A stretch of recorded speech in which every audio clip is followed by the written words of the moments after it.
Hey, Planeswalkers, hope you're doing well and staying safe. Welcome. Today is one of my favorite days. We have a tier list today, my friends, and we are breaking down standard best of one and best of three for you here in the new Innistrad Crimson Vow season for December. We got a lot going on. Very excited about this. Been pounding through decks for you.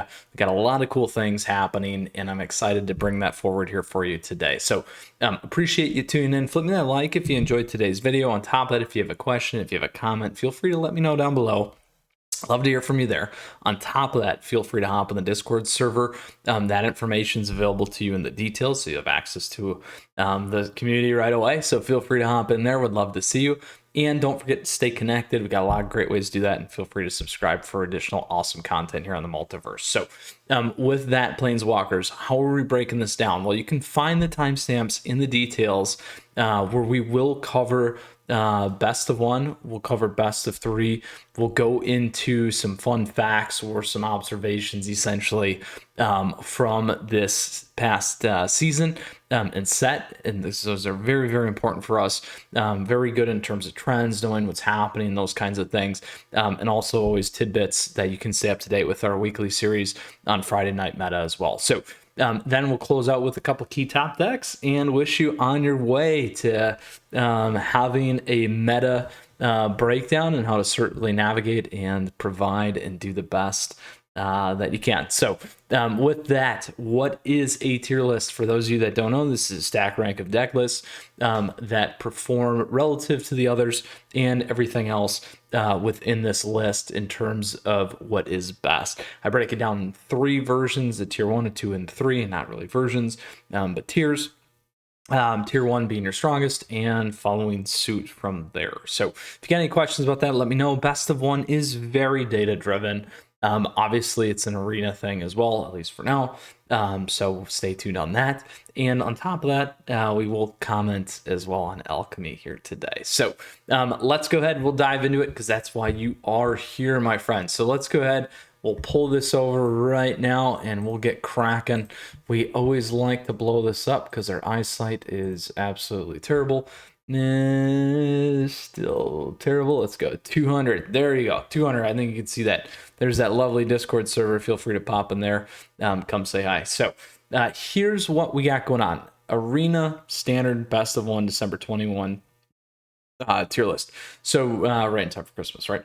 So here's a couple of key pieces. Generally, I don't start with 4 in tier 1, but I do feel like the way that the meta is right now certainly commands that, particularly in best of 1, also in best of 3. We'll talk about this, but it's rather interesting. I would say two big ones here is really mono black control and Orzhov clerics. In addition into that tier 1 space, and then mono green aggro still kind of being right on the fringe. So here's what we got. Tier 1, mono white aggro, mono black control, Orzhov clerics, is it turns. Moving into tier 2, we have mono green aggro, is it dragons, Jeskai reconstruct turns. So essentially Jeskai turns. And then Orzhov control in the space. And then tier 3, mono black zombies, Azor's control, Sultai Festival, and Dimmer control. So that is our best of 1 tier list for you. That is available down below. So you have access to that right away. You can check out my article as well on my website, and so you'll be able to have all the drill down for those decks, and that is available in the details for you too. And certainly you can search on the channel and check all these things out. Then we get into best of 3. That should say December. That's right, December. Tier list. So again, doing the same thing like we talked about. Tier 1, mono green aggro, is it turns, mono white aggro, mono black control. So these decks are still heavily dominant. Mono green aggro still being much better in best of 3. Certainly seen this in a lot of tournaments, those kinds of things. Tier 2, is it dragons, Orzhov clerics, Jeskai reconstruct turns again, Jeskai turns, Orzhov control. Tier 3, Sultai Festival, Dimmer control, Azor's control, and mono black zombies. So a couple of different additions here, certainly a lot of stuff that I'm looking to cover this month that we'll get in this list.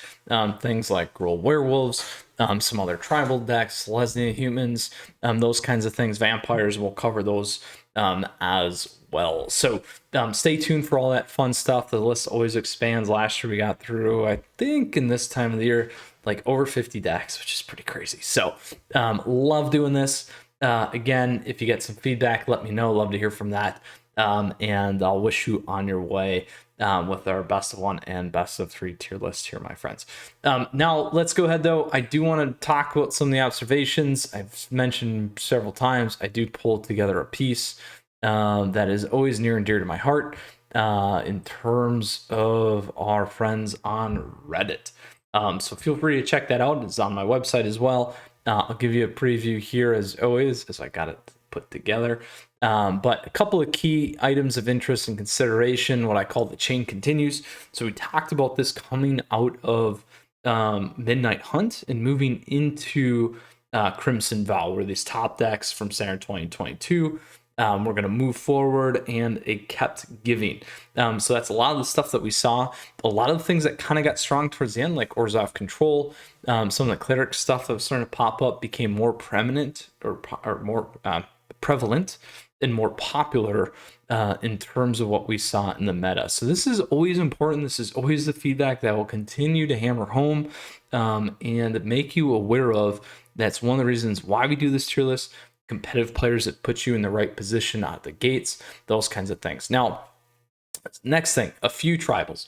So there are quite a few. We have werewolves, vampires, humans, and zombies. Oh my. I would also include clerics in there as another one. Some of these we talked about, actually. I haven't quite fully got to those decks. We did mono black zombies, haven't done dimmer. We got a few versions, variations of werewolves, vampires, and humans floating around as well. So stay tuned, because we'll definitely get there. We're going to correct this to its and continue to move forward. I do feel like Crimson Vow has brought a very, very nice flavor of a lot of these things, particularly from the Innistrad plane, and it is something that I've thoroughly enjoyed. Next, Dichotomy, turns and everything else. So the reality is, it's kind of got early game, you got the late game. Turns is certainly still prevalent and making a big impact, and this kind of ties into Alchemy. When we look at Epiphany being rebalanced and those kinds of things that we've seen, that card single-handedly helps continue to dominate this meta. If you don't have an answer to it, you're trouble.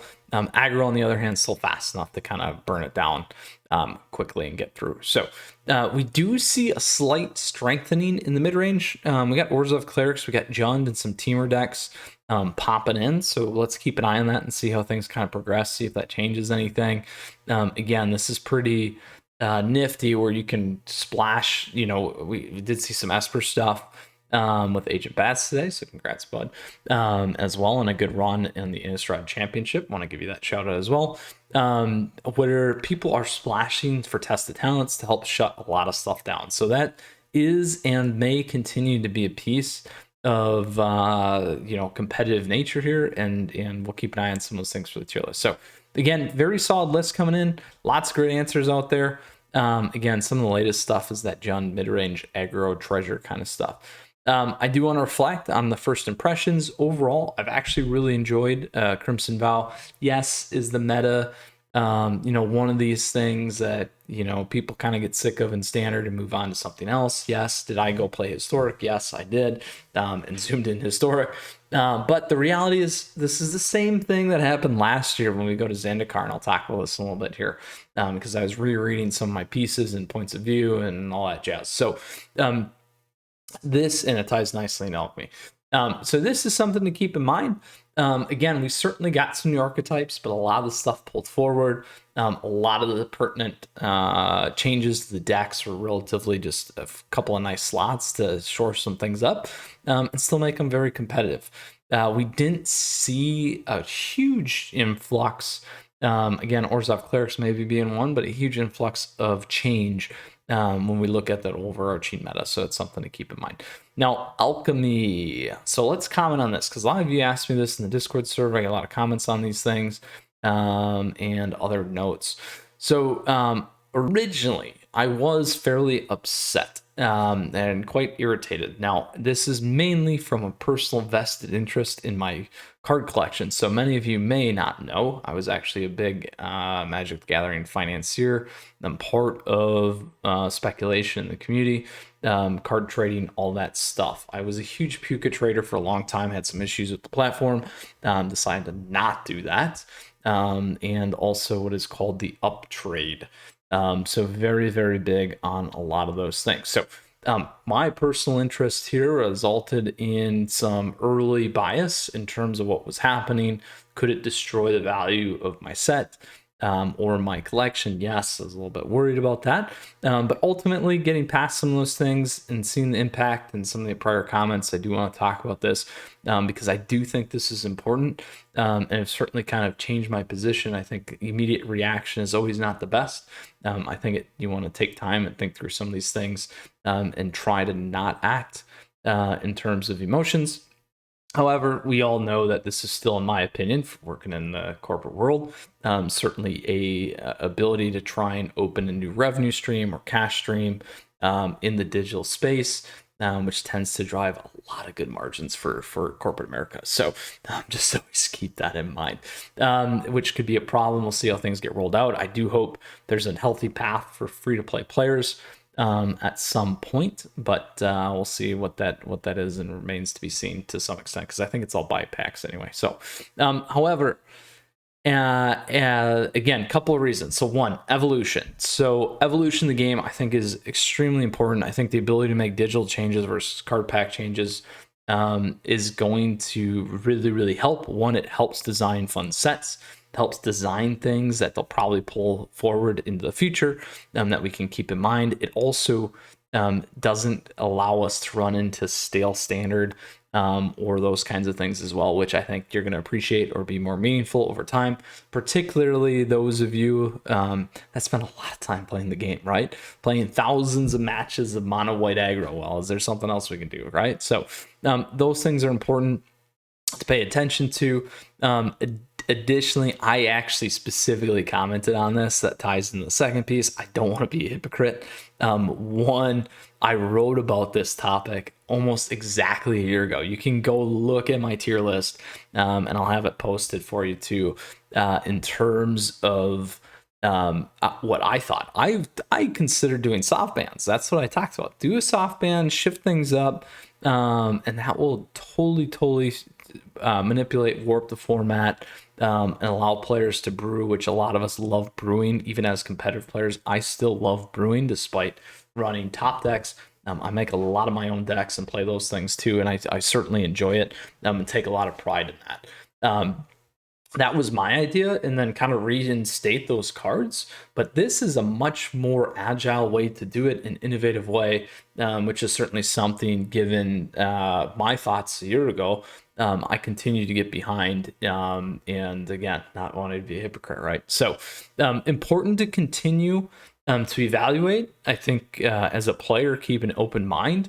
As a content creator, I'm excited because it will give me another venue or channel at which to provide creative innovation, fun, entertainment for you, as well as good information in terms of which decks maybe to invest in or play, or if you're competitive, how to take things down. So want to provide all these observations for you. I think it's important.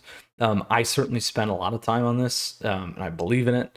Not only from sitting here and thinking and writing through these pieces, but also playing all these decks that you can check out. And I do it because I love it. And I also love showing that you can't win every match, because I just don't.